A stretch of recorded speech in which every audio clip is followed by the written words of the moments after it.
Questão 46. A partir da reação entre 20 gramas de metano e 32 gramas de gás oxigênio, determine o valor da entropia padrão de reação e a espontaneidade da reação nas condições normais de temperatura e pressão, CNTPs. Aqui ele dá a reação entre o metano e o gás oxigênio já balanceada e o valor da variação de entalpia, que é um valor negativo, ou seja, um processo exotérmico. E então dá os valores de entalpia padrão de cada substância e quer que a gente determine o valor da entropia padrão da reação. O valor da entropia padrão de reação, né, ele é igual à somatória da entropia padrão dos produtos menos a entropia padrão dos reagentes,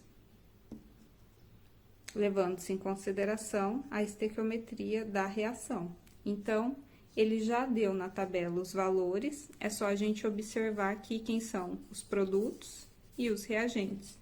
Então, entropia padrão da reação vai ser igual. Entropia padrão dos produtos, a somatória, gás carbônico, então, 70, mais a entropia padrão da água.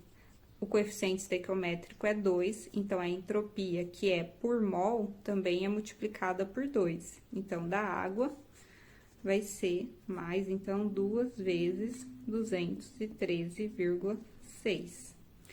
Isso tudo menos a entropia dos reagentes, que são metano, 186,2, mais o gás oxigênio, que é 205, coeficiente estequiométrico 2, então, são 2 vezes 205. Resolvendo, a gente tem o valor de entropia padrão dessa reação igual menos 99 Joule. Então, aqui a gente já consegue ficar com uma alternativa, que é a D. Na verdade, nenhuma, né?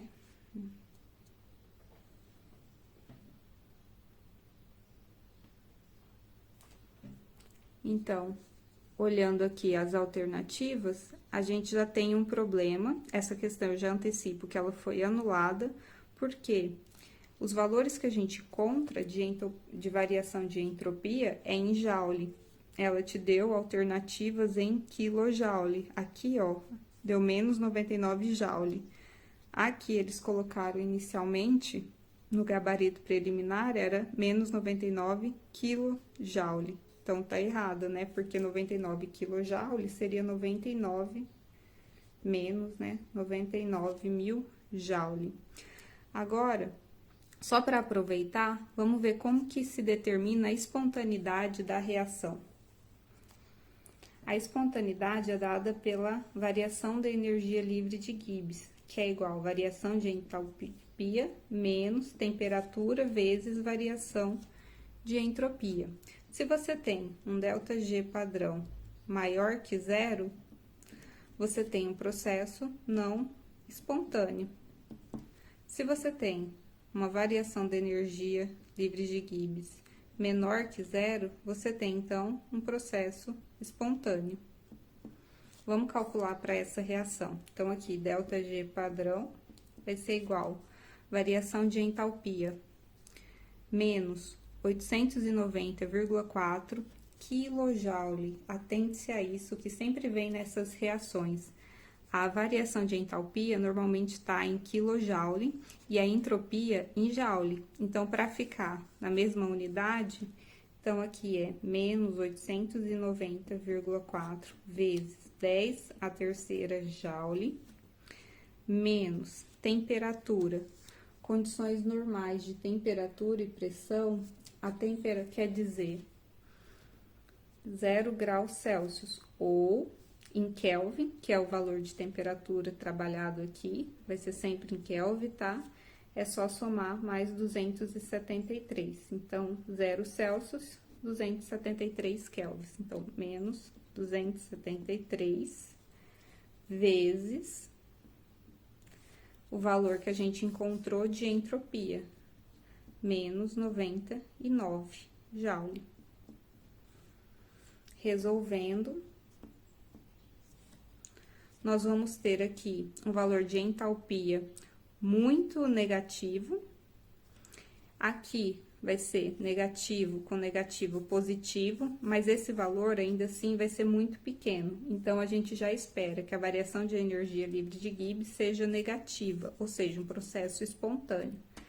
Vamos lá, resolvendo, então, a gente vai ter ΔG igual a menos 86373 tá errado, 833 ou menos 863,37 kJ. Meu ΔG é negativo, então, esse é um processo espontâneo. E nenhuma alternativa aqui me dá essas opções. Então, variação da entropia menos 99 e o processo é espontâneo. Nenhuma resposta dentre as opções é possível. Então, ela foi anulada.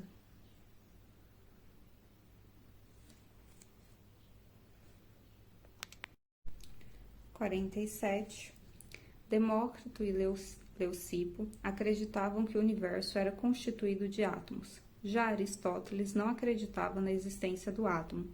Grandes cientistas contribuíram para o entendimento da estrutura atômica. Dalton, 1766 a 1844, Rutherford, 1881 a 1937, Bohr, 1885 a 1962, Linus Pauling, 1901 a 1994, dentre outros. Com relação à estrutura atômica, assinale a alternativa correta. A radiação eletromagnética de grande comprimento de onda tem frequência maior do que a radiação de pequeno comprimento de onda. Então, radiação eletromagnética com maior comprimento de onda, ela tem maior frequência? Falsa. Por quê?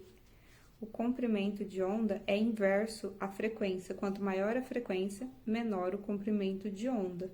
Então, maior frequência, menor comprimento de onda. Por quê? Frequência é igual a uma constante sobre o comprimento de onda. No caso da radiação eletromagnética, essa constante é a velocidade da luz. B. O efeito fotoelétrico é um fenômeno em que os elétrons são ejetados da superfície de certos metais expostos à radiação de determinada frequência mínima. O número de elétrons ejetados é proporcional à intensidade da radiação. Verdadeira. Essa é a resposta certa, porque o efeito fotoelétrico é realmente quando você doa energia, né, para o átomo, e consegue, com um determinado valor mínimo de frequência, ejetar esse elétron. E a quantidade, né, o número de elétrons ejetados é proporcional à intensidade da radiação. Quanto mais elétrons ejetados, mais intensa é a radiação. Vamos só conferir as outras. Com base no princípio da incerteza, a localização e o momento de uma partícula são complementares. Ou seja, ambos podem ser conhecidos simultaneamente com precisão arbitrária. Falso. O próprio nome já diz, princípio da incerteza. Quanto mais você sabe da localização de uma partícula, menos você sabe do momento. D. O estado do elétron em um átomo de hidrogênio é definido por 4 números quânticos, N, L, Ml e Ms, que são número quântico principal, né? Número quântico secundário, magnético e de spin. Quando o valor de N aumenta, o tamanho do átomo diminui. N é o número quântico principal e ele te dá o número de camadas. Então, quanto maior o valor de N, maior é o tamanho do átomo. Então, essa também tá errada. E, de acordo com o princípio da exclusão de Pauli, 2 elétrons, no mínimo, podem ocupar um dado orbital e seus spins devem estar desemparelhados. O princípio da exclusão de Pauli diz que 2 elétrons, no máximo, então no máximo, podem ocupar um dado orbital e seus spins devem estar emparelhados, ou seja, spins contrários. Então, os spins em sentidos contrários. Então, falsa também aí. Então, realmente é letra B a correta. 48. Algumas moléculas têm estruturas que não podem ser expressas corretamente por uma única estrutura de Lewis, ou seja, a posição dos elétrons pode ser alterada sem mudar a posição dos átomos.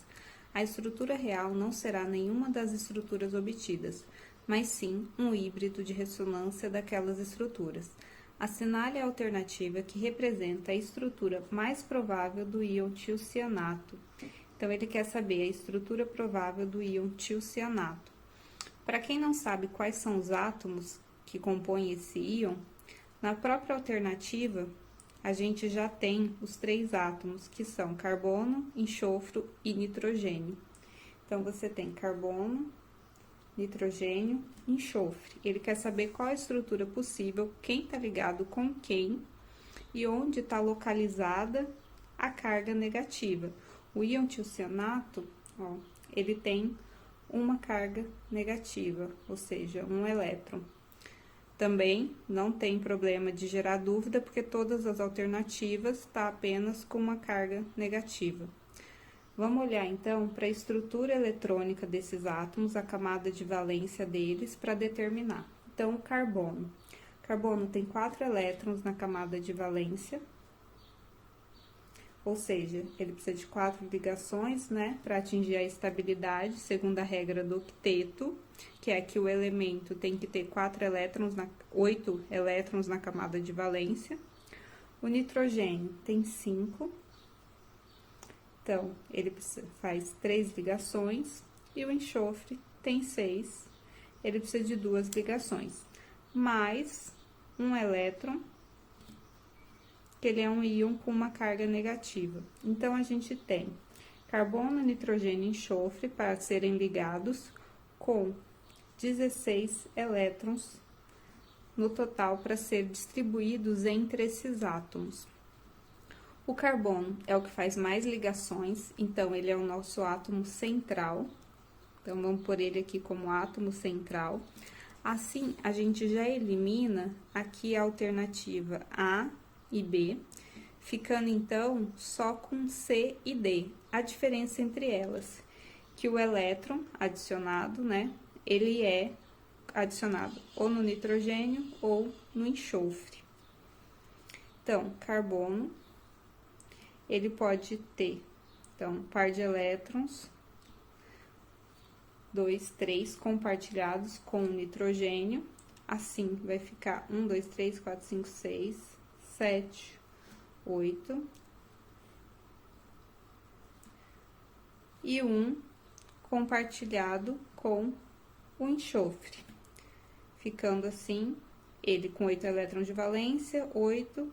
Aqui vai faltar 1, 2, 3, 4, 5, 6, 7, 8. Dessa forma, a carga negativa fica quem? No átomo de enxofre.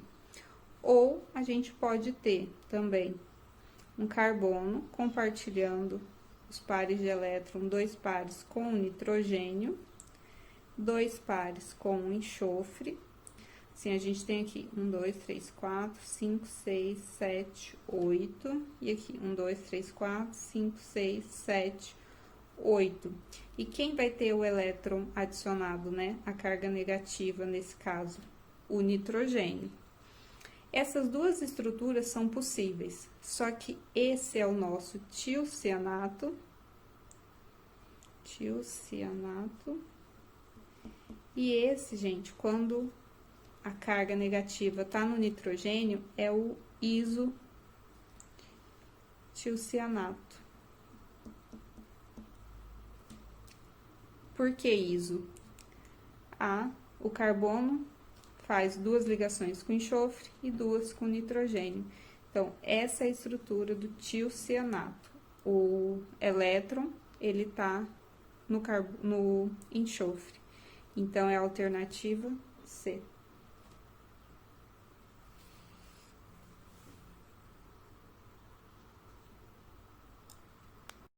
Questão 49. Os organos fosforados sintéticos são compostos amplamente utilizados como inseticidas químicos no combate aos arbovírus. Eles inibem a enzima acetilcolinesterase, causando paralisia e, em seguida, a morte de mosquitos das lavas ou mosquitos adultos. Porém, devido ao seu potencial tóxico em humanos e no meio ambiente, bioinseticidas com ação específica têm sido propostos como alternativas viáveis para controlar vetores como a Aedes aegypti. Dentre esses, vale destacar derivados de fosfato e fosforotilato de cardol, conforme preparados pela sequência de reações mostradas abaixo. Então, aqui ele dá a sequência da síntese dos compostos citados. Em relação ao texto e à equação apresentada, assinale a alternativa correta. A. O cardol atua como eletrófilo. O eletrófilo é um composto deficiente de elétrons. Por isso, ele tem afinidade por um composto rico em elétrons. Vamos ver o que está acontecendo na reação para definir, então, se o cardol é um composto com afinidade para reagir com um composto rico em elétrons. A primeira etapa dessa reação é a desprotonação dessa hidroxila do cardol. Por quem? Pelo carbonato de potássio. Eu vou pôr aqui grupo R para representar toda a estrutura do cardol para facilitar. E aí, eu vou evidenciar só a hidroxila. Essa hidroxila, o hidrogênio, ele é pobre em elétrons, então ele tem uma carga parcial positiva, já que o oxigênio é mais eletronegativo, então ele distorce a nuvem eletrônica, fazendo com que esse hidrogênio fique com a carga parcial positiva. O carbonato de potássio, ele vai funcionar como uma base de Lewis, ou seja, o par de elétrons dele vai capturar esse hidrogênio deficiente de elétrons, fazendo com que o par da ligação fique com o átomo de oxigênio. Então, quando acontece essa reação, que é uma reação ácido-base, então, o carbonato funciona como uma base de Lewis e o cardol como um ácido de Lewis, você tem a desprotonação. Então, aqui a gente vai ter o cardol desprotonado, ou seja, vai ser um composto rico em elétrons. Ou então, ele será um nucleófilo, que é um composto rico em elétrons, então ele tem uma afinidade com um composto deficiente em elétrons, que vai ser quem? A outra estrutura fosforada, porque o fósforo ele está ligado a átomos eletronegativos, mais eletronegativos que ele. Então, ele vai ser um composto deficiente em elétrons, porque os átomos elétrons negativos distorcem a nuvem eletrônica. E aí, o cardol desprotonado ataca o átomo de fósforo, que tem a carga parcial positiva, agindo então como um nucleófilo, que é o composto rico em elétrons, que tem afinidade por um átomo para atacar um átomo deficiente em elétrons. Então, o cardol, ele não atua como eletrófilo, ele é um ácido de Lewis na primeira etapa, desprotonado, age como um nucleófilo. B. O reagente carbonato de potássio atua como nucleófilo sobre o composto 1? Não, né? A gente já viu que ele é uma base de Lewis. Quem vai atuar nessa reação como nucleófilo é o cardol. C. A reação pode ser descrita como acilação de Friedel-Crafts. Uma reação de acilação de Friedel-Crafts, ela acontece a substituição do hidrogênio por um grupo acila, que é um grupo C, dupla O, ligado a uma cadeia carbônica. Aqui, a substituição do hidrogênio, ó, da hidroxila, ela é feita por um grupo fosforado, não um grupo acila. Então, essa também tá errada. D. O produto orgânico 3 pode ser corretamente chamado de organotilfosfato dissubstituído. O produto 3 é quando o X aqui é o átomo de oxigênio. Quando a gente tem essa denominação til, é igual a um átomo de enxofre. Então, não é um til, aqui um tilfosfato. Seria um tilfosfato se ele fosse o composto 4. Essa tá errada. E o nome do composto 1 com X igual a O, de acordo com as normas da IUPAC, é 1-cloro-etoxifosforil-etoxietano. Composto 1 é o cardol, e a gente já observa, aqui na nomenclatura que ele dá, ele já coloca como cloro, então o cardol não tem nenhum átomo de cloro, e nem ele tem um grupo para ser substituído aqui, X. Essa questão, ela tá falando do nome, na verdade, do composto 2. Então, foi um erro, essa também tá errada. E a banca anulou essa questão, porque não tem nenhuma alternativa correta.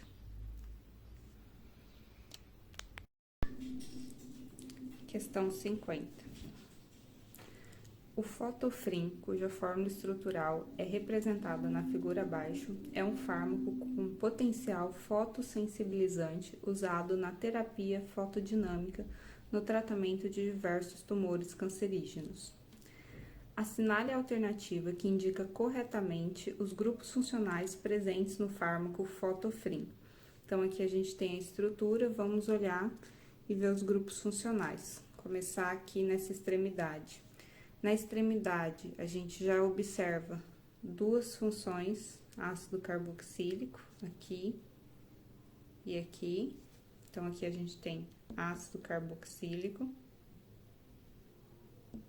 que é C-OH na extremidade.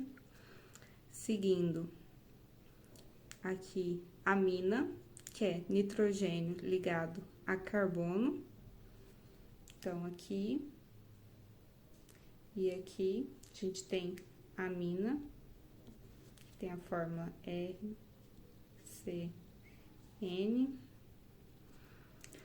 Seguindo, mais duas aminas, aqui nessa extremidade, OH ligado a carbono saturado. Então, a gente tem um álcool. Se fosse OH ligado a carbono insaturado, ou seja, com dupla ou tripla, seria um enol, tá? Continuando, álcool novamente, amina, amina. Aqui, oxigênio entre carbonos, é um éter, função éter, que é COCO. Amina, amina e ácido carboxílico novamente. Então, nós temos ácido carboxílico, amina, álcool e éter presente nessa molécula. Vamos ver as opções. Letra A, ácido carboxílico, amina, álcool e éter. Correto, já é a letra A.